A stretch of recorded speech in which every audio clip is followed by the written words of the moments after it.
So guys,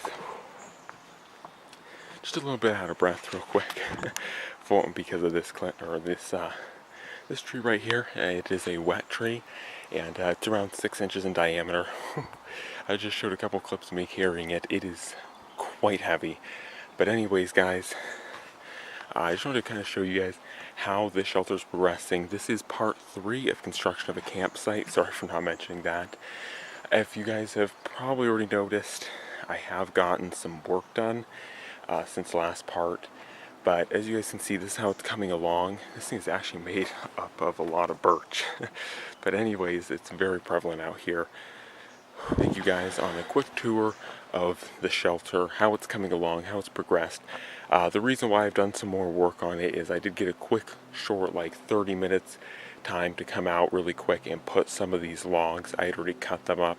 I want to move them here because I cut them up in another part of the forest and I want to haul them here.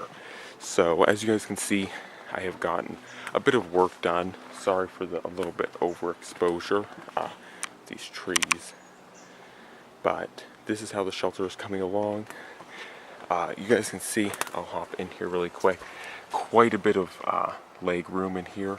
Once again, as I mentioned, or I hope to mention in my earlier part, the differential between a lean-to and an A-frame is this doubled up size.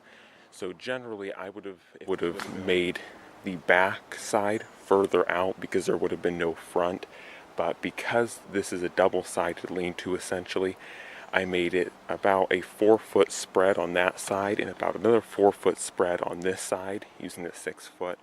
You guys can see we're now looking at about an 8-foot spread. Hopefully you guys can see from that point to that point. I'll actually go around. This still has to be adjusted a little bit, but you guys can see there quite a spread between the two ends. And so this is actually becoming a pretty good sized shelter, not as large as the Wiki Up. Of course, like I said, this is an 8-foot spread, not a 12-foot spread as the Wiki Up is. But overall coming along quite nicely. And I will show you guys once I get everything in place, and we will discuss the further plans for the customizations of this frame. I just added one here. That was really all I needed. If you guys see, the opening is pretty small here, and I did want to keep it large enough for myself to enter with the bolt that comes with the backpack. I wanted to be able to enter the place pretty easily. I didn't want any hang-ups. I didn't want to have to fight with the shelter to get in. So I'm gonna leave it, I believe, like this. That's about 3 log spaces. And so that's how the actual frame is going to be. If you guys see back there, it's a little bit crooked, so I'm going to actually straighten all those out. But that tight stack back there will pretty much remain tight stacked. I'm just going to straighten them. But as far as modifications go to the actual A-frame, because this is essentially the bones of the A-frame, one, I want you guys' suggestions, especially if you've ever built an A-frame before, definitely to get your suggestions on different things to do. I always love hearing you guys' feedback on that. But something I am going to personally do is do walling on this side, of course excluding this piece. But I'm going to do a walling on this side and a walling on that side. I should bring this up a little bit. But I'm going to take smaller pieces and just kind of help wall these two sides in. As far as the fire pit goes, I'm not exactly sure still where I'm going to put it. I'm going to put it somewhere either inside or closely outside. If I do put it outside, I'll have to make the entryway a little bit larger and maybe even add a reflector back here to help reflect the heat back in. Other things I want to do, because this A-frame was built around trees instead of smaller posts, like other A-frames have been, you guys can see there's a noticeable gap in between these two trees.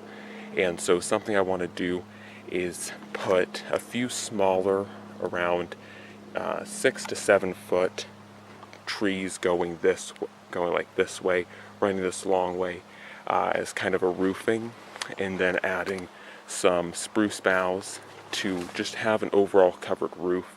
because if I don't do that, then the rain will easily get in, and that kind of defeats the point of the shelter. So that isn't the two things that I know I'm going to do, but it's very open to suggestions. Once again, I'm going to actually hop into the shelter and show you guys what it's like from inside. So you guys can see quite spacious in here. There's a lot of room, definitely to stretch out in either direction really. There is quite a bit of headroom. This is the gap that I was talking about. And once again, I expected that gap to be there because I was doing this with 2 trees, and the trees are naturally large, so there's nothing I can really do about that. And one last shot, just out into that awesomeness there.